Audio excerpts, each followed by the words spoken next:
Ukwizera kuduhesha ubugingo budashira. Usomye mu gice cya 5 muri Yohana ku murongo wa 39.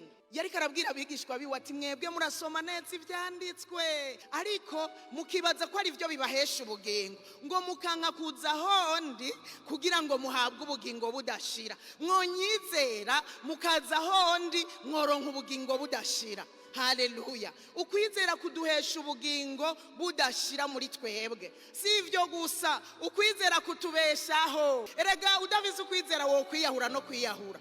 Ukwizera kugutera ivyizigiro vyo kubaho ukavuga ngo reka mbandanye urugendo, reka ngende, reka ntera intambuko. Usomye mu Baheburayo 10:38 haravuga ngo ariko umugororotsi wanje azobeshwaho no kwizera, ariko niyo njorora ntazohimbara umutima wanje. Abagororotsi rero tubeshwaho no kwizera. Ukwizera kurabeshaho. Niwe gororokera Imana ukongera ko kwizera uzobaho. Umunsi ukira n'uwundi ukira. Ukwizera gutuma twishigwa amasengesho. Yakobo yaranditse mu gice cya 5 ku murongo wa 15 aravuga ngo ugusenga gufatanije no kwizera kuzokiza umugwayi. Mu yandi majambo gusenga gufatanije no kwizera uzokwishugwa. Nimba uri kusengera umugwayi azokira, umwami azomuvyura, ngo kandi namba yarakoze n'ivyaha azobiharigwa mu izina rya Yesu. Usomye muri Mariko 11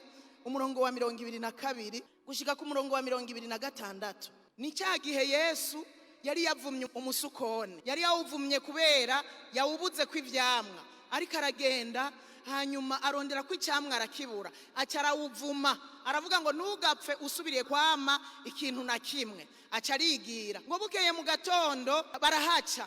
Bahageze Petero ngo aramubaza ngo ngo mwigisha ngo he wa musukoni wavuma wamaze kuma. Aramwishura ngo mwamana ukwizera Imana. Musa arabandanya aramubwira ngo ndababwira ukuri yuko umuntu wese yobwira uwo musozi ngo shinguka utabwe mu kiyaga, ntabikekeranye mu mutima, ariko akizera yuko icavuze gikogwa azokibona. Umurongo wa 24 niho yaciye ababwira ngo nico gituma ndababwira yuko ivyo musenga canke musaba mwizere yuko mubihawe muzobona bishika.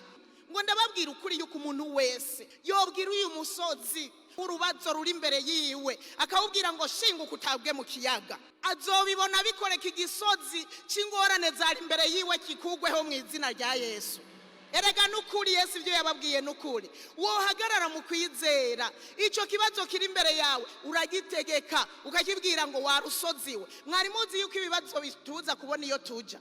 Ibibazo birakuzibira ntubone yuja. Ibibazo birakuzibira ukabona ntiwobandanya urugendo. Ibibazo bikubuza kubona ibiri imbere, bya bindi biremeshwa no kwizera. Ndagira ndakubwire ngo ni wahagarara mu kwizera nubikekeranye mu mutima ukavuga ngo wa kibazo cy'ubushomeri mvi imbere mu izina rya Yesu, ukagiterera mu kiyaga cya Tanganyika, kizogenda kijyameyo. Ejo uze wumva bagutumyeko ati burya ngaha hari hakazi. Uvyizeye mu mutima utabikekeranya bizokoreka.